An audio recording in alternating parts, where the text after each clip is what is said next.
నమస్కారం ఫ్రెండ్స్. కర్ణాటక రాజకీయాల్లో ఒక పేరు ఎప్పుడు చర్చల్లో ఉంటుంది. ఆ పేరే D K Shivakumar. Trouble shooter, strategist, fund raiser, ground level fighter అని. ఫ్రెండ్స్, ఈ వీడియోలో వచ్చే ఎన్నికల్లో కాంగ్రెస్ని మళ్ళీ భారీ విజయంతో తీసుకురావాలంటే డీకే ఎలాంటి స్ట్రాటజీలు ఉపయోగించాలో తెలుసుకుందాం. ఫ్రెండ్స్, మీ అందరికీ తెలుసు డీకే శివకుమార్కు ట్రబుల్ షూటర్ అనే పేరు ఉంది. క్రైసిస్లో కాంగ్రెస్ ఎమ్మెల్యేలను ప్రొటెక్ట్ చేయగలడు, రీసార్ట్ పాలిటిక్స్ను బాగా చేయగలడు, పార్టీకి లాయల్గా ఉంటాడు. డీకే శివకుమార్ బలాలు ఏమిటంటే పార్టీకి ఆర్థిక బలాన్ని ఇవ్వగలడు, క్యాడర్ని చక్కగా ఆర్గనైజ్ చేయగలడు, అగ్రెసివ్ క్యాంపెయినింగ్ బాగా చేయగలడు, మంచి నెట్వర్కింగ్ స్కిల్స్ కూడా ఉన్నాయి.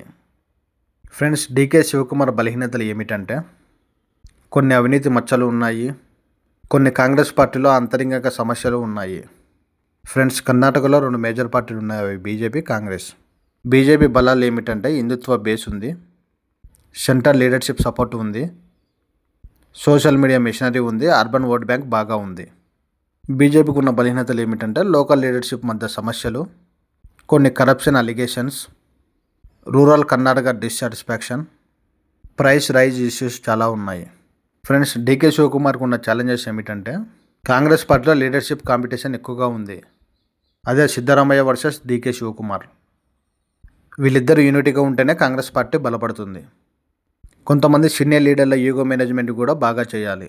ఫ్రెండ్స్, ఇప్పుడు డీకే శివకుమార్కి ఫాలో కావాల్సిన 4 స్ట్రాటజీల గురించి తెలుసుకుందాం.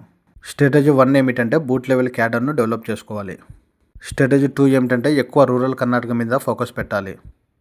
అవసరమైతే డీకే విలేజ్లోనే ఎక్కువ టైం గడపాలి. థర్డ్ వన్ వచ్చేసి అర్బన్ మిడిల్ క్లాస్ మీద ఎక్కువ ఫోకస్ పెట్టాలి.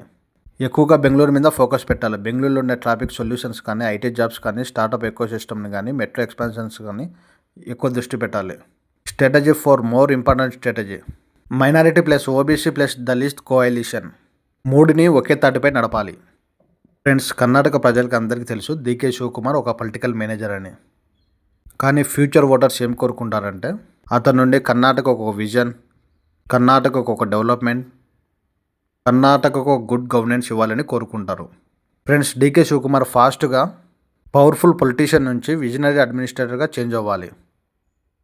డెవలప్మెంట్ నేరేటివ్ ఎలా ఉండాలంటే స్మార్ట్ కర్ణాటక అని, ఇన్వెస్ట్మెంట్ గ్రోత్ అని, ఇన్ఫ్రాస్ట్రక్చర్ అని, ఏఐ అని, టెక్అప్స్ అని, టూరిజం డెవలప్మెంట్ మీద ఎక్కువ దృష్టి పెట్టాలి.